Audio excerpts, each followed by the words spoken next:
Good evening friends. Good evening student. कैसे हैं आप लोग? Welcome to VK classes. तो आज का हम लोग का जो टॉपिक है वो थ्रोम्बोसाइटोपिनिया है। थ्रोम्बोसाइटोपिनिया का मतलब लो platelet count into the blood and that causes thrombocytopenia. Normal value क्या होती है, सीवियर हम किसे काउंट करेंगे, क्या इसके डायग्नोस्टिक इवेल्युएशन रहते हैं, कॉज इसका क्या रहता है, पॉजिटिव फैक्टर क्या है, रिस्क फैक्टर क्या है। उसके बाद हम लोग इसका डायग्नोस्टिक इवेल्युएशन पहचानेंगे कैसे कि कौन कौन से पैचेज कैसे पड़ते हैं और इसका ट्रीटमेंट क्या है। तो आइए हम लोग स्टार्ट करते हैं thrombocytopenia.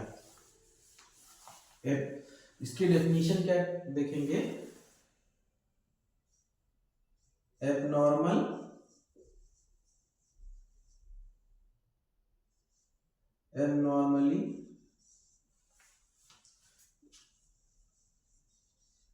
low or less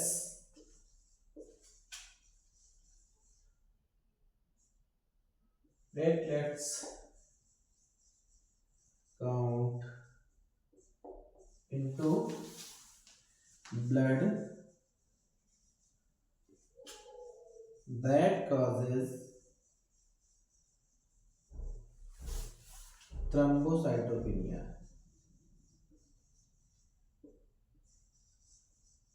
cytopenia है ना। तो ये इसका डेफिनेशन हुआ। एबनॉर्मल लो और less platelet counts into blood that causes thrombocytopenia. अब इसका नॉर्मल काउंट कितना होता है?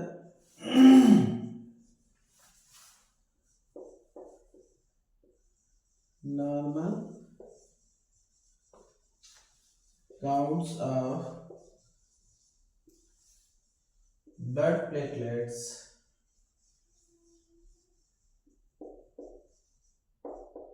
into blood,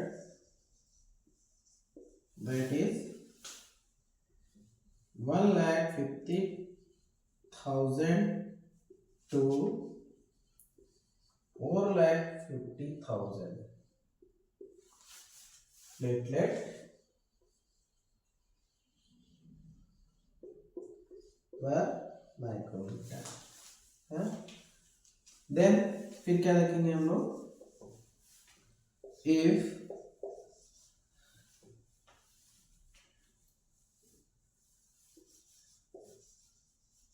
platelets count less than 40,000, then consider, क्या कंसीडर करेंगे इसको हम? Severe severe thrombocytopenia. थ्रोम्बोसाइटोपिनिया है ना।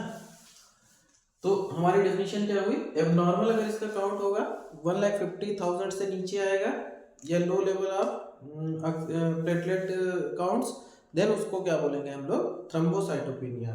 और अगर 40,000 से या 40,000 से नीचे होगा तो उसे हम सीवियर थ्रोम्बोसाइटोपिनिया कहेंगे। ऐसी कंडीशंस में क्या होता है? ब्लीडिंग प्रिकॉशन को हम लोग वो करते हैं और दूसरा क्या कहते हैं, इसमें प्लेटलेट ट्रांसफ्यूजन करना पड़ता है, वो हम लोग आगे देखेंगे। तो आइए नेक्स्ट स्टेप पे देखते हैं हम लोग इसका पॉजिटिव फैक्टर क्या होगा।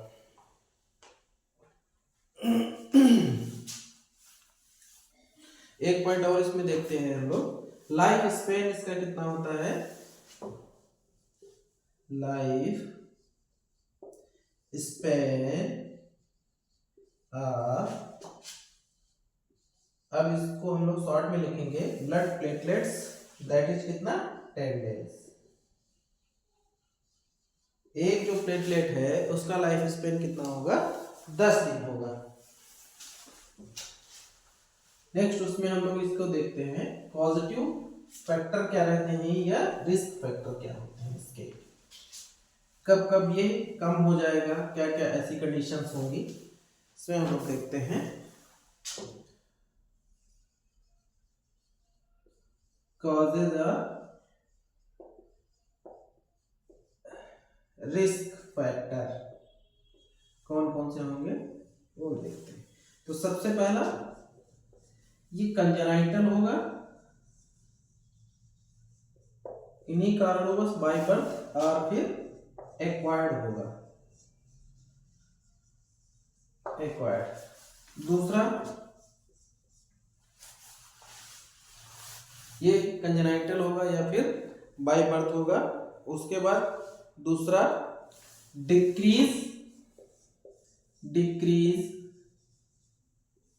डिफेक्टिव प्रोडक्शन ऑफ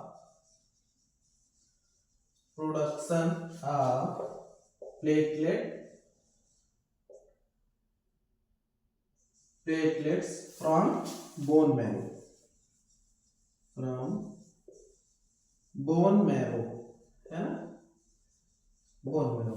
अब ये कब कब होगा, इसका एग्जाम्पल देखते हैं। एग्जाम्पल में कौन कौन सी डिजीज आएंगी या कौन कौन सी एबनॉर्मेलिटी आएंगी। तो इसमें क्या होगा, अगर डिफेक्टिव प्रोडक्शन बोन मैरो में प्लेटलेट का कम हो रहा है तो उसमें कौन कौन सी डिजीज आएंगी, जैसे कि वायरल इन्फेक्शन। पहला वायरल इन्फेक्शन, और वायरल इन्फेक्शन में कौन कौन से, जैसे कि आपका हो गया हेपेटाइटिस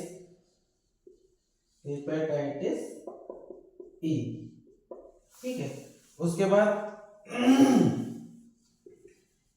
एबस्टीन बर्ग, नेक्स्ट हेपेटाइटिस ई हो गया, एबस्टीन बर्ग हो गया, और उसके बाद कौन सा हो जाएगा इसमें, क्या कहते हैं आपका aplastic anaemia, sorry hepatitis C हो गया, एबस्टीन बर्ग, और हेपेटाइटिस सी जो है कॉन्टामिनेटेड फूड एंड वाटर से होता है, एबस्टीन बर्ग एनामेली से ये वायरल इन्फेक्शन हो जाता है, और दूसरा आपका हो जाएगा तीसरा HIV, ठीक है। देन और एग्जांपल क्या होगा, एप्लास्टिक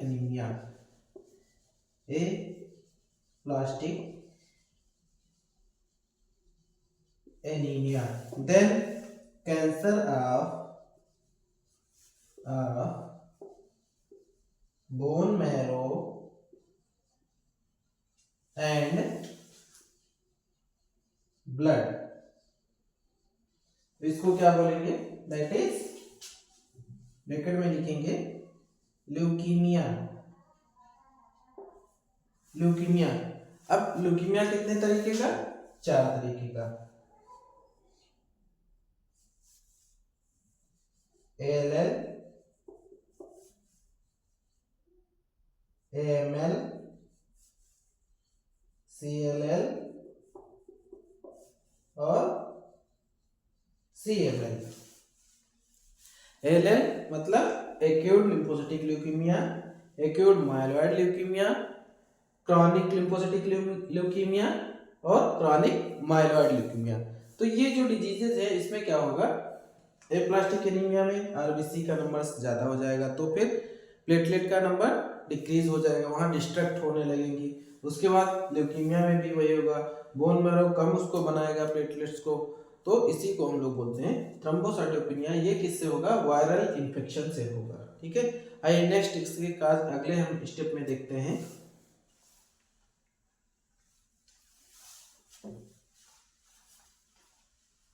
और इसके कौन कौन से एग्जाम्पल रहेंगे वो हम यहाँ पे देखते हैं।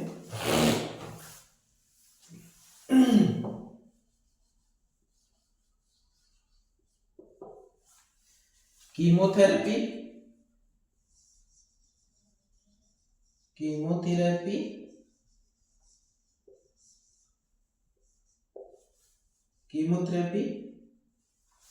कीमोथेरेपी में क्या होगा, जब भी हम लोग कैंसर में उसका ट्रीटमेंट करेंगे या फिर IV कीमोथेरेपी वगैरह चढ़ाएंगे पेशेंट को, तो उसमें क्या होगा, प्लेटलेट के नंबर डिक्रीज होंगे। उसके बाद alcohol abuse,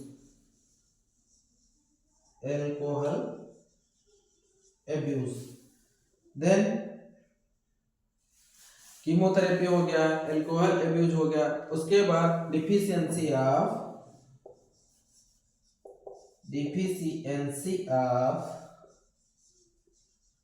vitamin B12 and vitamin B9, जिसको हम लोग साइनेकोबालामिन विटामिन B12 को कहते हैं, और विटामिन B9 को क्या कहेंगे, फोलिक एसिड या फोलेट कहेंगे। तो ये वायरल इन्फेक्शन से इतने एग्जांपल्स थे जिनसे थ्रोम्बोसाइटोपिनिया होता है। प्लेटलेट का काम क्या होता है, ब्लीडिंग को बनाए रखना या कोआगुलेशन करना। जहाँ कहीं भी चोट लगेगी वहां पे इसको सिग्नल मिलेगा, जैसे कि मान लो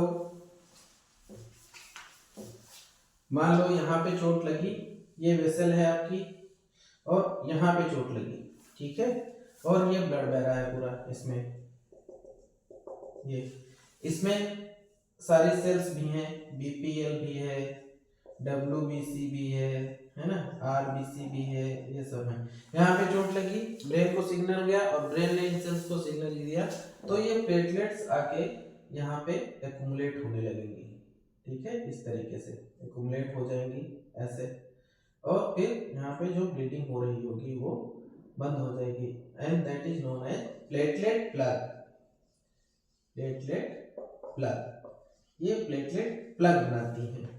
तो अगर इनकी डिफिशियंसी होगी तो एक बार ब्लीडिंग अगर हो गई तो फिर क्लॉटिंग होने में टाइम लगेगा, इसलिए थ्रोम्बोसाइटोपिनिया में ब्लीडिंग प्रिकॉशन को फॉलो करना रहता है। तो आइए आगे इसका हम कॉज देखते हैं और क्या हो सकता है।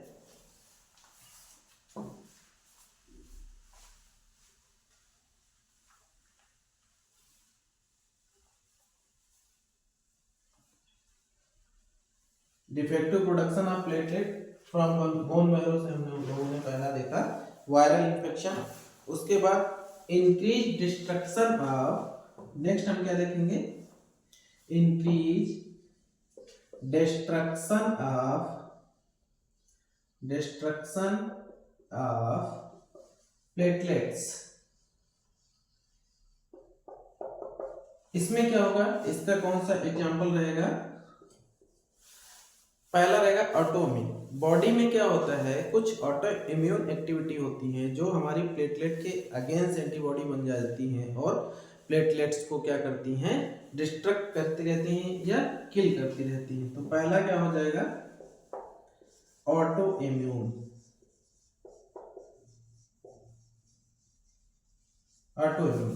इसमें प्लेटलेट के खिलाफ एंटीबॉडी बन जाएगी और उसमें क्या होगा, प्लेटलेट को डिस्ट्रक्ट करती रहेंगी। उसके बाद कुछ इन्फेक्शन होते हैं, इन्फेक्शन किन्हीं कारणों से कोई इन्फेक्शन हो गया बॉडी में और वो पूरे ब्लड में फैल गया, जो कि हमारे सेल्स को भी डिस्ट्रॉय करेगा। तीसरा क्या होगा, मेडिकेशन।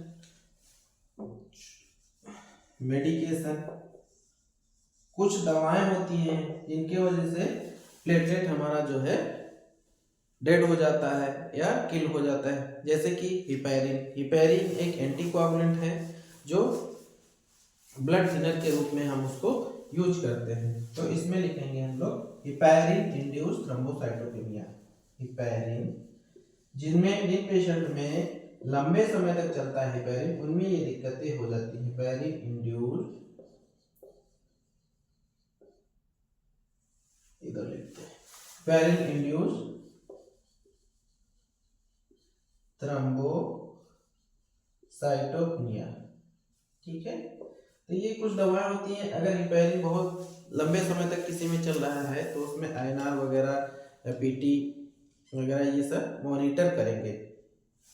तो इनकी डिस्ट्रक्शन ऑफ प्लेटलेट में हम लोगों ने क्या देखा, ऑटोइम्यून देखा, इन्फेक्शन देखा और मेडिकेशन देखा। उसके बाद एक डिजीज और है जो हम लोग को किस में मिलती है, प्री इक्लेम्सिया में मिलती है। प्री इक्लेम्सिया क्या होता है, प्रेगनेंसी के दौरान जिस भी फीमेल्स को, मैं यहाँ पे आपको समझाता हूं, प्री इक्लेम्सिया बोलते हैं, प्री इक्लेम्सिया,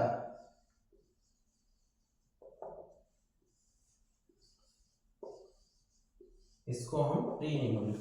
प्रेगनेंसी के दौरान क्या होता है, लास्ट ट्राइमेस्टर में लेडी को क्या होता है, उसका प्रोटीन यूरिया यानी कि यूरिन में प्रोटीन आने लगता है, बीपी बढ़ जाता है और बाइलेटरल पीडल एडिमा होता है। उस कंडीशन में क्या होगा, हेलप एक डिजीज उसमें क्रिएट हो जाएगी। हेलप इसमें क्या होता, हीमोलिसिस और elevated liver enzyme plus low platelet count. ये हम लोग को कहाँ मिलेगा, प्री एक्लेम्सिया में, जो प्रेगनेंसी के दौरान फीमेल्स में होता है। इसमें क्या होगा, protein urea, raised BP, BP उसका बढ़ जाएगा और एडिमा होगा, एडिमा वो भी बाइलेटरल पीडल एडिमा होगा, दोनों तरफ पैरों में, एंकल में एडिमा होगा दोनों पैरों में, तो वहां पे पाया जाएगा हेलप। इसको क्या बोलेंगे, haemolysis,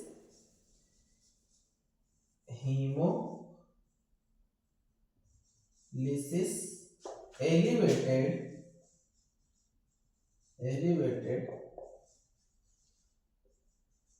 liver enzyme and low blood platelets count, ये इसमें प्री एक्लेम्सिया में हो जाता है। तो इनकी डिस्ट्रक्शन ऑफ प्लेटलेट किनमें होगा, कुछ ऑटोइम्यून होते हैं जो बॉडी में प्लेटलेट के खिलाफ एंटीबॉडी बन जाएंगी, उसको वो किल करती रहेंगी। उसके बाद कुछ इन्फेक्शंस होते हैं, किन्हीं कारणों बस हो गया कोई इन्फेक्शन जो सेप्सिस हो जाए पूरे ब्लड में फैल जाए, जब ब्लड में फैलेगा तो उसमें सेल भी सर्कुलेट होती रहती है, उस सेल को भी डिस्ट्रॉय करेगा। उसमें आपका आरबीसी भी हो सकता है, प्लेटलेट भी हो सकता है, डब्ल्यूबीसी भी हो सकता है। तो प्लेटलेट अगर मरेगा, ज़्यादा डिस्ट्रक्ट होगा, ज़्यादा डेड होगा, उसे हम बोलेंगे थ्रोम्बोसाइटोपेनिया। उसके बाद कुछ मेडिकेशन होती हैं, जैसे कि बहुत ज़्यादा हम लोग किसमें देते हैं, एमआई में देते हैं, या कार्डियोवास्कुलर कोई भी डिजीज है, एंजाइनल कोई डिजीज है, लंबे समय तक हमने हिपैरिन दे दिया, तो उसमें हम लोग को प्लेटलेट को मॉनिटर करते रहना है, उसे हम बोलेंगे हिपैरिन इंड्यूस्ड थ्रोम्बोसाइटोपेनिया। देन उसके बाद हेलप पाया जाएगा, हेलप प्रीक्लेम्सिया में भी पाया जाता है और इसमें भी पाया जाएगा। इसमें क्या होता है, हेमोलिसिस होगा, सेल्स को जो है टूटेगा और उसके बाद क्या होगा, एलिवेटेड लीवर एंजाइम और लो प्लेटलेट काउंट। नेक्स्ट हम और पॉजिटिव फैक्टर देखते हैं इसके बाद।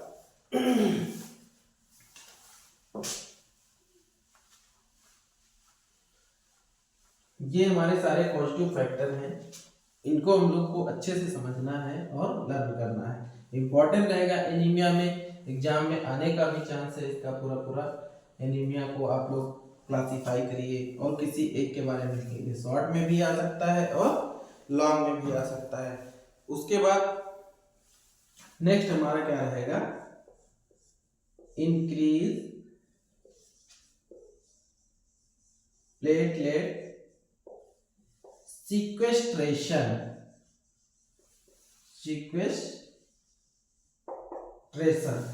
इसका क्या मतलब हुआ, इंक्रीज प्लेटलेट सीक्वेस्ट्रेशन का मतलब ये हुआ कि जो है हमारे ब्लड में जब भी आरबीसी के नंबर ज़्यादा हो जाएंगे और प्लेटलेट कम बचेगा तो उसमें जो है आरबीसी ज़्यादा डिस्ट्रॉय होने लगेगा, वो प्लेटलेट ज़्यादा डिस्ट्रॉय होने लगेगा, एग्लूटरेट होने लगेगा, उसमें भी थ्रोम्बोसाइटोपेनिया होने का पूरा चांस रहेगा।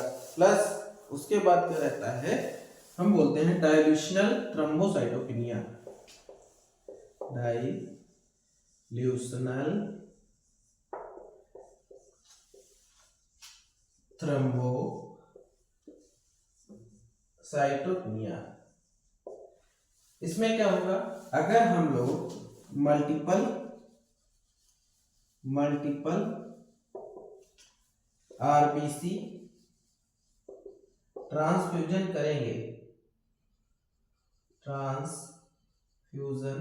करेंगे तो क्या होगा, आरबीसी का नंबर इसमें ज्यादा होगा और प्लेटलेट का नंबर कम होगा। उससे क्या होगा, प्लेटलेट ज्यादा डेड होगी, उसका लाइफ स्पेन कम हो जाएगा और वहां पे थ्रोम्बोसाइटोपेनिया के होने के चांस रहेंगे। और दूसरा सबसे लास्ट क्या होगा, कंजेनाइटल थ्रोम्बोसाइटोपेनिया, जो बाय बर्थ होता है, कंजेनाइटल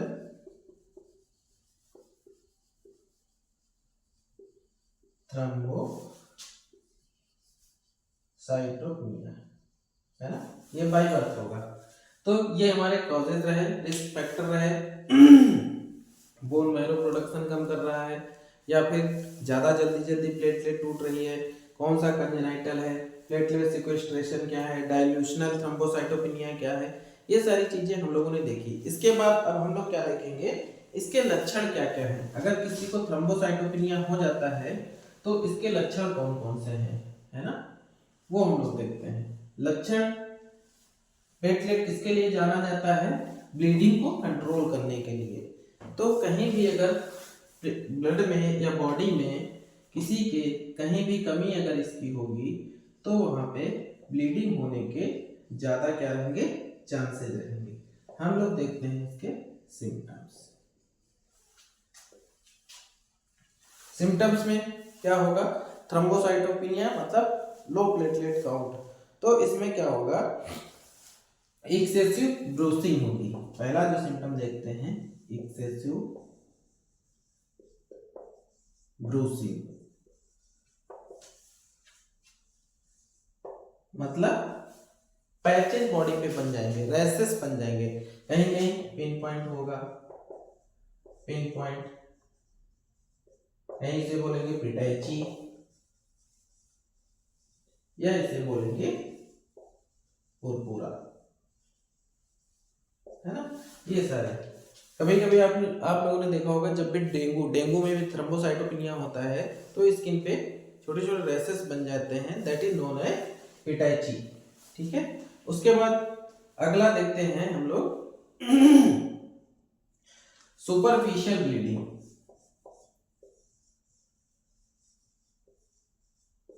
सुपरफिशियल ब्लीडिंग, थ्रोम्बोसाइटोपिनिया या प्लेटलेट की कमी से स्किन की जो अपर लेयर होती है उनमें जो माइक्रो कैपिलरी होती हैं वो रप्चर कर जाती हैं और वहाँ हमें एक रेड जैसा पैच दिखता है, that is known as purpura या इकाइमोसिस, उसे भी हम लोग बोलते हैं। वो किसकी वजह से होगा, थ्रोम्बोसाइटोपिनिया की वजह से होगा, ठीक है। तो पहला हो गया एक्सेसिव ग्रोसिंग और सुपरफिशियल ब्लीडिंग। उसके बाद फिर अगर हमारी स्किन पे कहीं भी कट लग जाता है तो वहाँ पे ब्लीडिंग बहुत देर से बंद होगी, तो प्रोलॉन्ग, इसको क्या बोलेंगे, prolong bleeding, prolong bleeding from cuts. अगर कहीं छोटा सा कट लग गया तो उसमें ब्लीडिंग जो है प्रोलॉन्ग हो जाएगी और लंबे समय तक बहता रहेगा ब्लड, देर से बंद होगा वहाँ पे, या उसके लिए हम लोग को कोई दवा देनी पड़ेगी या प्रेशर ड्रेसिंग करनी पड़ेगी, तब ये ब्लीडिंग बंद होगी। देन उसके बाद क्या होगा, ब्लीडिंग,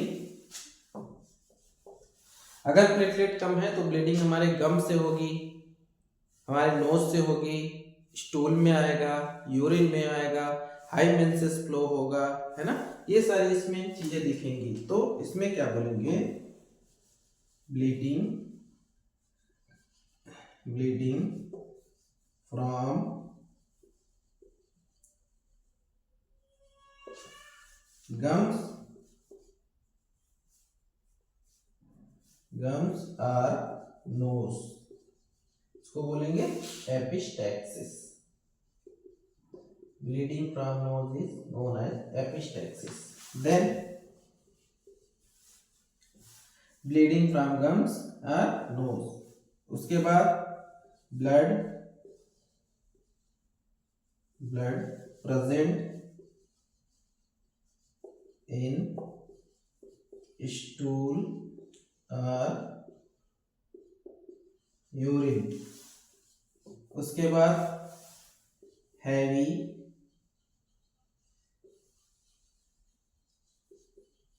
मेंस्ट्रुअल साइकिल। फीमेल्स में जो हर मंथली मेंस्ट्रुअल साइकिल होता है, अगर थ्रोम्बोसाइटोपिनिया होगा तो मेंसेस ज्यादा होंगे, हैवी फ्लो होगा, और लो प्लेटलेट काउंट की वजह से गम में ब्लीडिंग होगी, और क्या कहते हैं आपको, नोज से ब्लीडिंग होगी, ब्लड आपके यूरिन में भी मिल सकता है और स्टूल में भी मिल सकता है। उसके बाद जो है ऐसे पेशेंटों में क्या होगा, कि उनको हमेशा थकान बनी रहेगी और स्प्लीन का जो है साइज वो बड़ा हो जाएगा। तो क्या बोलेंगे यहाँ पे हम लोग, नेक्स्ट उसमें देखते हैं हम लोग इसको।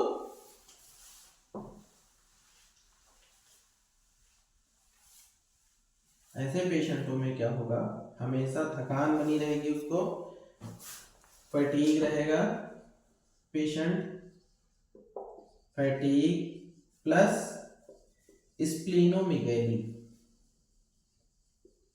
स्प्लीनोमेगैली मतलब इनलार्जमेंट ऑफ स्प्लीन, उसका साइज जो है बड़ा हो जाएगा। तो ये हमारे साइन सिम्टम्स है। लो प्लेटलेट काउंट जिसमें भी होगा उसमें एक्सेसिव ब्लीडिंग होगी, ब्रूसिंग होगी, स्किन पे पैचेज मिलेंगे, पूरा पेटाइकिसाइडो इकाइमोसिस, एक्सेस ब्लीडिंग नोज से होगी तो उसे एपिस्टैक्सिस बोलेंगे, हाई वेंसेस फ्लो होगा, और क्या कहते हैं फैटीग रहेगा और स्प्लीनोमेगैली रहेगी।